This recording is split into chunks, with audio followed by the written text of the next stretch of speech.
हाँ तो भाई इस वीडियो के भीतर अपन लोग अपना जो चैप्टर नंबर 12 है फिजिक्स का उसको बिल्कुल बहुत ही अच्छे तरीके से कवर अप करने वाले हैं। बहुत ही कम टाइम के भीतर कवर अप करने वाले हैं एंड बहुत ही ज़्यादा अच्छे तरीके से कवर अप करने वाले हैं। तो यहाँ पे सबसे पहले आता है कि जैसे कि अपन लोग इस चैप्टर में बेसिकली एटम्स के बारे में बात करने वाले हैं। तो देखो एटम मटेरियल के भीतर देखो मॉलिक्यूल्स होते हैं। जैसे मैं अगर कोई मटेरियल लूँगा कि मैं ये चार्जर लूँ तो इस चार्जर के भीतर क्या होंगे, बहुत सारे मॉलिक्यूल्स होंगे। उन मॉलिक्यूल्स का जो स्मॉलेस्ट पार्टिकल होगा वो होगा एटम, जिसको अपन लोग बोलेंगे basic fundamental unit of a material.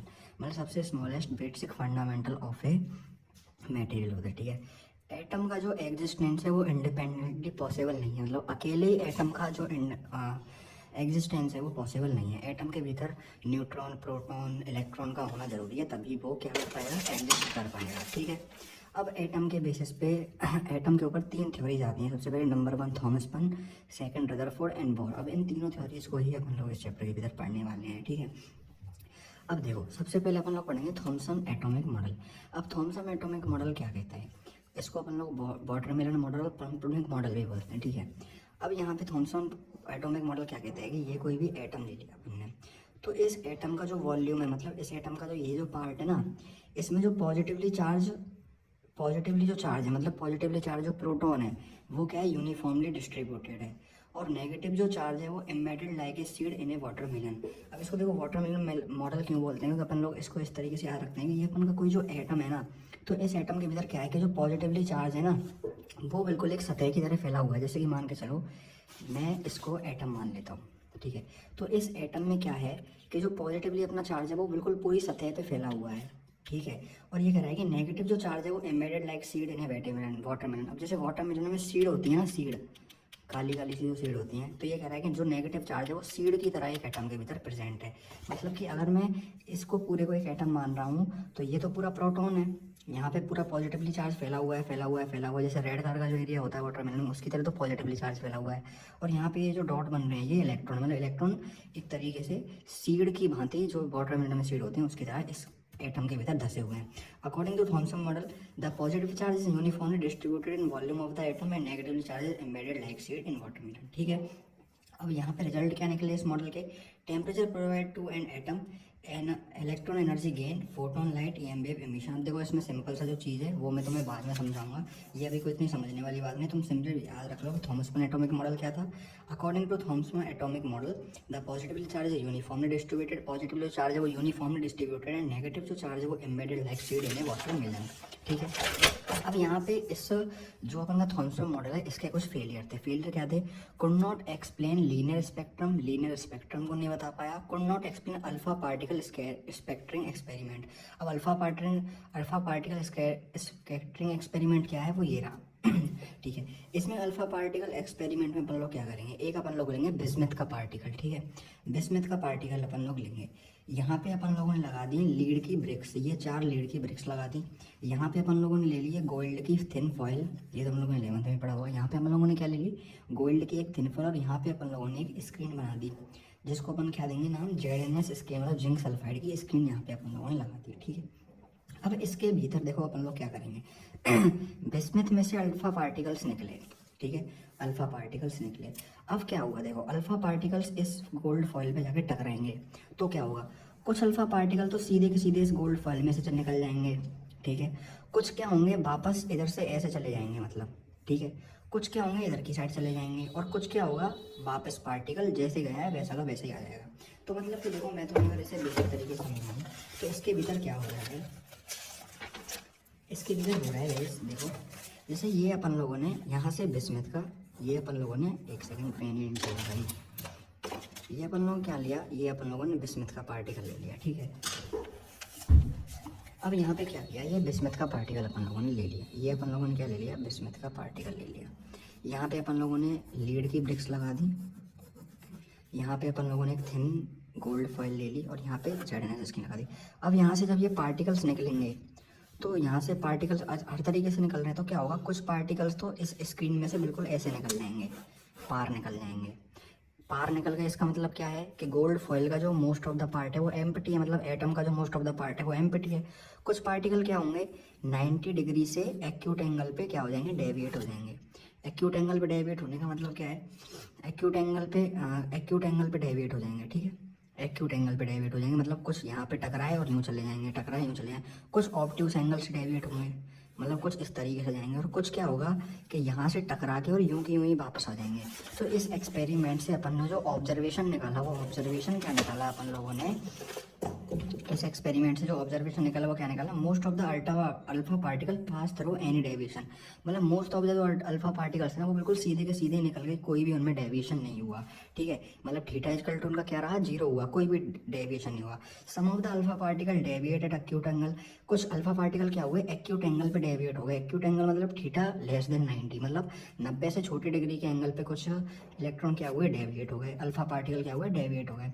1 in 8000, मतलब कि 8000 में से कोई एक पार्टिकल ऐसा था जो कि डेविएटेड ऑब्ट्यूस एंगल, जो कि थीटा ग्रेटर देन 90, मतलब 90 डिग्री से ज़्यादा के एंगल पे जाके क्या हुआ, वापस आया, ठीक है, मतलब कुछ ऐसे निकल गए, ऑब्ट्यूस एंगल पे डेविएट हो गए। और 1 in 20,000 अल्फा पार्टिकल रिट्रेसेस इस पाथ, मतलब कि 20,000 में से कोई एक ही पार्टिकल ऐसा था जो कि वापस जाके और अपने उसी वापस, जो कि जा करके अपने वापस उसी रास्ते के ऊपर वापस आ गया, ठीक है।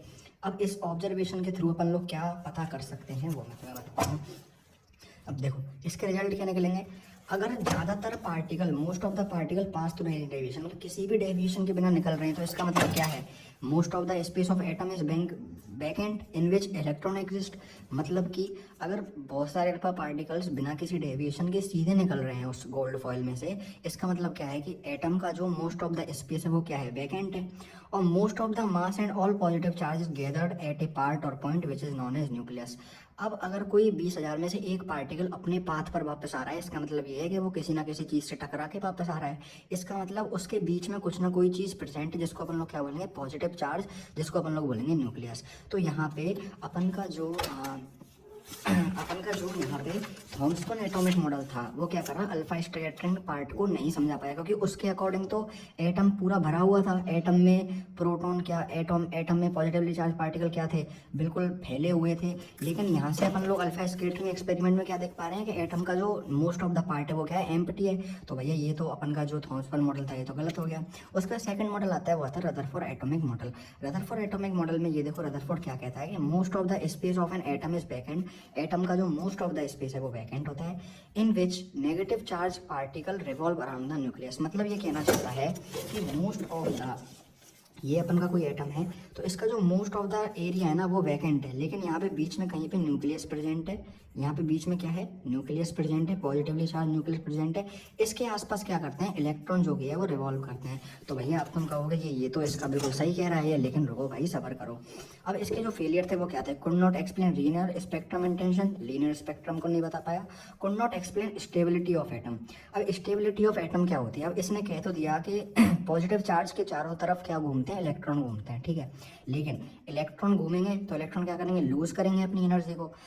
इलेक्ट्रॉन अगर रिवॉल्व करेंगे तो वो क्या करेंगे, लूज करेंगे अपनी एनर्जी को, और अपनी एनर्जी को लूज करेंगे तो क्या होगा, electron will fall into the nucleus, तो वो क्या होगा, न्यूक्लियस के भीतर ही गिर जाएंगे। मतलब कि ये अपना जो न्यूक्लियस है यहाँ पे, अगर इलेक्ट्रॉन इसके चारों बगल घूमेंगे तो क्या होगा, इलेक्ट्रॉन क्या करेंगे, एनर्जी लूज करेंगे, इलेक्ट्रॉन एनर्जी यूज करेंगे और वो क्या होगा, न्यूक्लियस में गिर जाएंगे। तो इससे क्या होगा, कैटास्ट्रॉफी ऑफ एटम हो जाएगा, मतलब एक तरीके से एटम जो कि है वो खत्म ही हो जाएगा। तो ये इसके कुछ फेलियर थे। अब अपन लोग क्या करने वाले, electron orbit by Rutherford model, Rutherford model की वजह से अपन लोग क्या करने वाले हैं, इलेक्ट्रॉन के एक ऑर्बिट को पता करने वाले हैं। तो वो अपन लोग कैसे पता करेंगे, हाँ तो गाइस अब जैसे कि मैं मान लो ये कोई एटम ले लेता हूँ, ठीक है, ये कोई मैंने एटम ले लिया, इसके बीच में यहाँ पे क्या है, न्यूक्लियस है, ये पॉजिटिवली चार्ज न्यूक्लियस हो गया। अब यहाँ पे ये न्यूक्लियस ले लिया, ये मान लो अपन का एटम तो बहुत बड़ा है, ठीक है, ये क्या है, एक इलेक्ट्रॉन की ऑर्बिट है, ये जो है ना ये इलेक्ट्रॉन की एक ऑर्बिट है, ठीक है। यहाँ से न्यूक्लियस से लेके इलेक्ट्रॉन की ऑर्बिट का जो डिस्टेंस है वो कितना हो गया, आर हो गया। अब इस न्यूक्लियस का मैं मान लो जेड ले लेता हूँ, न्यूक्लियस को मैं क्या ले लेता हूँ, जेड। तो यहाँ पे इलेक्ट्रॉन घूम रहा है, वी वेलोसिटी के साथ घूम रहा है, ठीक है, इलेक्ट्रॉन वी वेलोसिटी के साथ न्यूक्लियस के चारों तरफ घूम रहा है, ठीक है।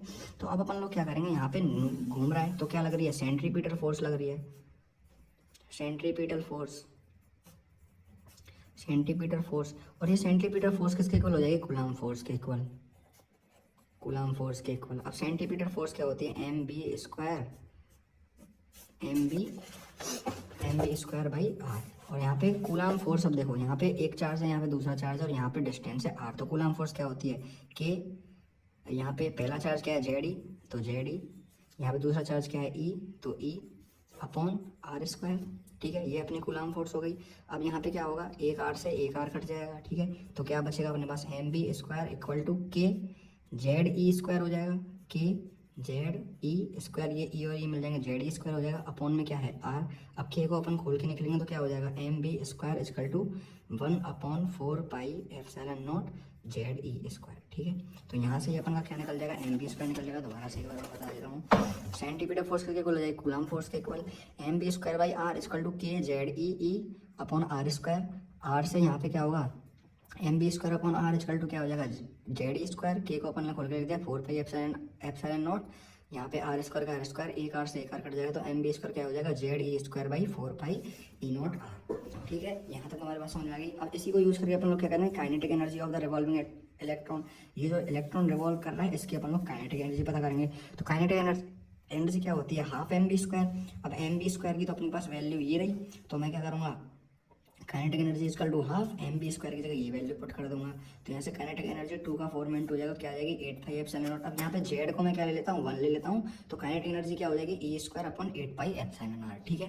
यहाँ पे पोटेंशियल एनर्जी कैलकुलेट कर दूंगा। पोटेंशियल एनर्जी क्या होती है, K Q nought by R, K Q nought by R minus K Q nought by R. तो यहाँ पे पोटेंशियल एनर्जी क्या हो जाएगी, के क्यू नॉट मतलब पहला चार्ज और दूसरा charge K Z E upon R. तो यू इक्वल टू क्या आ जाएगा, Z E square upon 4 pi epsilon R. यहाँ पे फिर से जेड को 1 के इक्वल ले लूंगा, तो minus E square upon 4 pi epsilon R.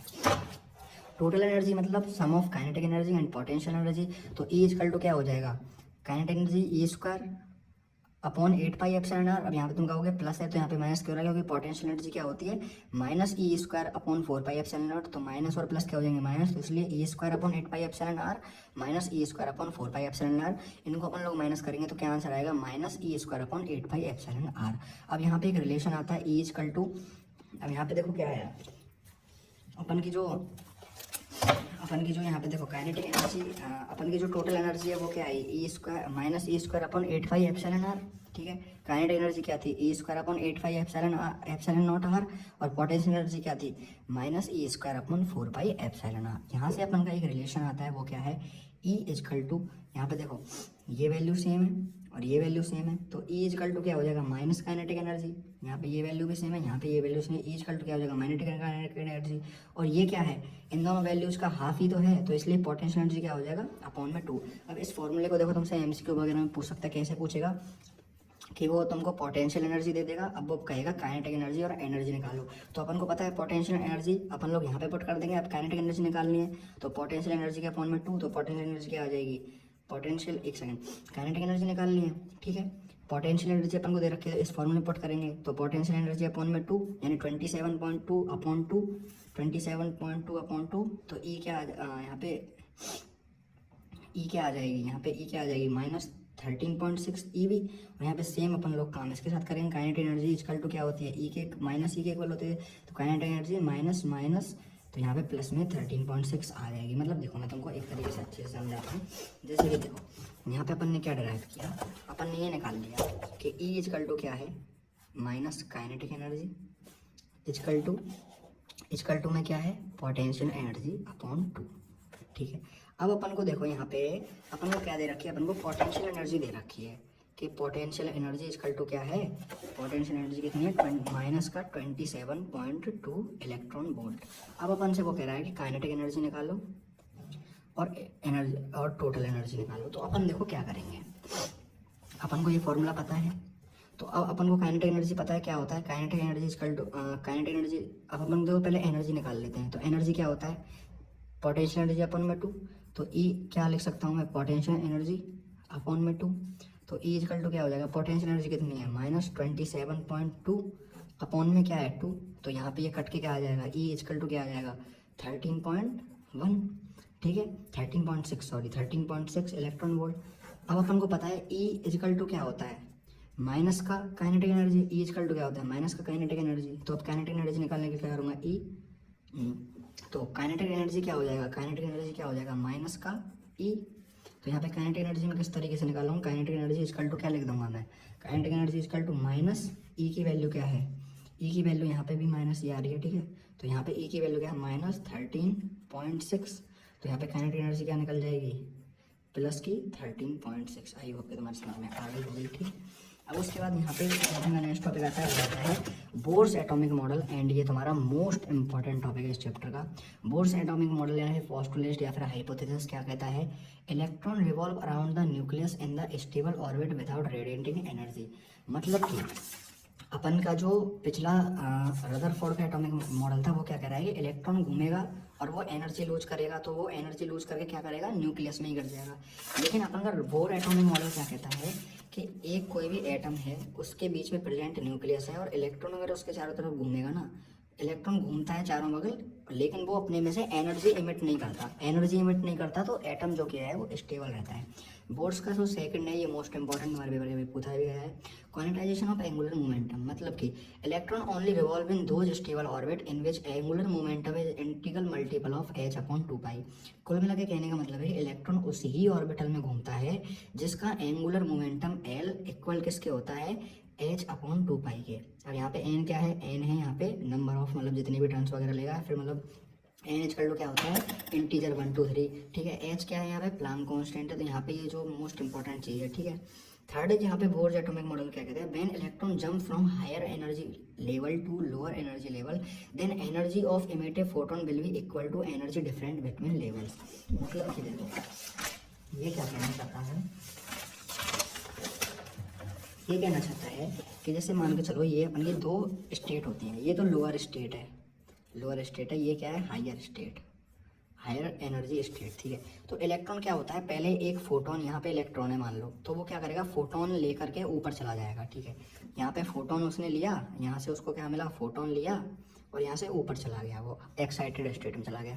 अब वो जब एक्साइटेड स्टेट से और यहाँ पे दोबारा से यहाँ पे आएगा, मतलब यहीं पे, तो वो क्या करेगा, फोटोन निकालेगा। तो वो जितना फोटोन रिलीज करेगा ना, वो इन दोनों ऑर्बिट्स के बीच का क्या होगा, ऑर्बिट्स के बीच का एनर्जी गैप होगा, इन ऑर्बिट्स के बीच का क्या होगा, एनर्जी डिफरेंस होगा, ठीक है। एच न्यू मतलब कि वही फोटोन जो उसने रिलीज किया वो क्या होगा, photon final minus photon initial. इससे क्या हो सकता है, तुम्हारा न्यूमेरिकल पूछा जा सकता है, ठीक है। अब इसमें देखो क्या होगा, फोटोन उसने लिया यानी एच न्यू उसने लिया, क्या पहुंचा, हायर स्टेट में पहुंच गया। अब वो फोटोन को रिलीज करेगा यानी कि एच न्यू को रिलीज करेगा, तो वो दोबारा से लोअर एनर्जी में पहुंच जाएगा, ठीक है ना। तो यहाँ पे higher energy level E H और lower energy level E minus. तो यहाँ पे जो उसने फोटोन लिया है वो क्या होगा, higher energy level minus lower energy level, मतलब उन दोनों जो ऑर्बिट्स हैं उनके बीच का गैप हो जाएगा, ठीक है। उसके बाद आता है atomic spectrum at low pressure gas और वेपर। अब देखो यहाँ पे सिंपल से जो बताने लेक्चर में बता देता हूँ। ऑब्जॉर्बेशन स्पेक्ट्रम क्या होता है, ऑब्जॉर्बेशन स्पेक्ट्रम ये होगा when electron jump from lower to higher energy level by absorbing photon dark line और ऑब्जर्व एब्जॉर्बिंग स्पेक्ट्रम। मतलब कि क्या होगा, जब इलेक्ट्रॉन इस लोअर एनर्जी लेवल से हायर एनर्जी लेवल में जाएगा तो फोटोन लेके जाएगा, तब अपन को क्या होगा,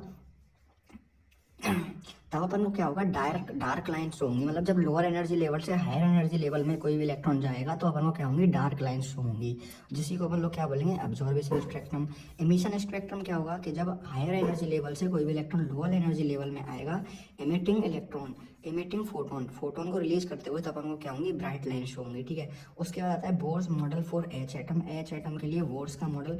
तो ये सिंपल सा इसके रिलेटेड एक फॉर्मूला है, Rn=n²h²ε0/m/e²। ये बिल्कुल तुम रट लो, फॉर्मूला से डायरेक्ट तुमसे फॉर्मूला ही पूछेगा, ठीक है, इसमें कोई बताने लायक बात है नहीं। उसके बाद देखो अपन का एक मोस्ट इंपॉर्टेंट फॉर्मूला आता है, Rn=0.529 × n² एंगस्ट्रॉम क्या होता है, 10⁻⁻10 मीटर, ठीक है। अब यहाँ से क्वेश्चन क्या पूछेगा, यहाँ पे क्या पूछ रहा है, रेडियस पूछ रहा है, उस इलेक्ट्रॉन का जो गोल गोल घूम रहा है ना इलेक्ट्रॉन, उसकी रेडियस पूछ रहा है। तो यहाँ पे सबसे पहले मैं क्या करता हूँ, सबसे पहले मैं फॉर्मूला लिख देता हूँ, क्या है, Rn=0.529 × n² E0, ठीक है, मतलब एंगस्ट्रॉम, ठीक है। अब यहाँ पे अगर मैं दे दूँ मैं R1 का मतलब क्या है, n की जगह पे बने तो n की जगह पे 1 पुट कर दूँगा, 0.529 × 1⁻²⁰ एंगस्ट्रॉम का मतलब क्या है, 10⁻⁻10। तो R1 क्या निकल के आ जाएगा, 0.529 × 10⁻⁻10। अगर मैं यहाँ पे पुट कर दूँ R2 का मतलब क्या है, n की जगह पे मेरे को 2 पुट कर देना है, तो क्या करूँगा, 529 × 2 का स्क्वायर इंटू 10⁻⁻10, ठीक है। तो R2 क्या हो जाएगा मेरा 0.529 इंटू 4 इंटू 10⁻⁻10। आगे फर्दर सॉल्व करूँगा तो ये आ जाएगा आंसर। इसी तरीके से R3 के लिए क्या करूँगा 0.529 इंटू 3 का स्क्वायर इंटू 10⁻⁻10, ठीक है। तो इस तरीके से अपन लोग R4 R5 ऐसे करते करते और इन चीज़ों को निकाल लेंगे। उसी तरीके से वेलोसिटी का भी एक फार्मूला आता है 2.18 इंटू 10⁻6 इंटू Z/Nm/s। ये फार्मूला डायरेक्टली याद कर लो। एनर्जी ऑफ nth ऑर्बिट, मतलब एनर्जी अपन लोग निकालेंगे किसी भी ऑर्बिट की, तो वो किस तरीके से निकालेंगे, तो वो अपन एनर्जी जो निकालेंगे वो निकालेंगे -13.6 इंटू Z²/n² EV, या फिर अपन इसको ऐसे लिख रखते हैं EN=Z² को अपन लोग क्या ले लेंगे, सिंपली 1 ले लेते हैं यहाँ से, ठीक है। तो अपन लोग इसको क्या लिखेंगे EN=-13.6/n²। मतलब अपन को अब लोग इसमें क्या करना है, एनर्जी निकालनी है किसी भी ऑर्बिट की। तो अपन का जो फॉर्मूला है एनर्जी का यहाँ से जो फॉर्मूला है EN क्या है -13.6/n², ठीक है। और यहाँ पे E की जगह EN की जगह पे मैं E1 की निकालूंगा तो क्या हो जाएगा -13.6/1, 1 का स्क्वायर। n की जगह भी 1 लिया तो यहाँ पे n की जगह भी 1 आ जाएगा, तो वो क्या आ जाएगा -13.6, सिंपल, ठीक है, -13.6। अगर मैं E2 निकालूंगा तो क्या कर दूंगा -13.6/2 का स्क्वायर, ये क्या हो जाएगा -13.6/4। फर्दर सॉल्व करूंगा आंसर आ जाएगा। अगर E3 निकालूंगा तो क्या होगा -13.6/3 का स्क्वायर, इसको आगे 13.6/9 आगे फर्दर सॉल्व करूंगा आंसर आ जाएगा। सिंपल तरीके से, इस तरीके से देखो मैंने यहाँ पे निकाली 1.51 -3.4। इसी तरीके से ये सारी चीज़ें निकलती हैं, ठीक है। एनर्जी लेवल क्या होते हैं, ionisation energy to emit out of an electron from the energy which is required to emit out of an electron from the atom. Ionisation potential, the potential which is required to emit out an electron from the atom. Excitation energy to excite an atom from lower to higher energy level, the potential which is required to excite an electron from lower to higher। यहाँ पे क्या होगा potential, मतलब excitation energy का मतलब ये है कि इलेक्ट्रॉन को लोअर से हायर में भेजने के लिए जो एनर्जी लगेगी उसको एक्साइटेशन एनर्जी। एक्साइटेशन पोटेंशियल का मतलब लोअर से हायर भेजने में जो पोटेंशियल लगेगा वो excitation potential. Ionisation energy, electron को हायर से लोअर में लाने के लिए जो एनर्जी लगेगी वो ionisation energy. Ionisation potential, electron को हायर से लोअर में लाने के लिए जो पोटेंशियल लगेगा वो आयोनाइजेशन पोटेंशियल।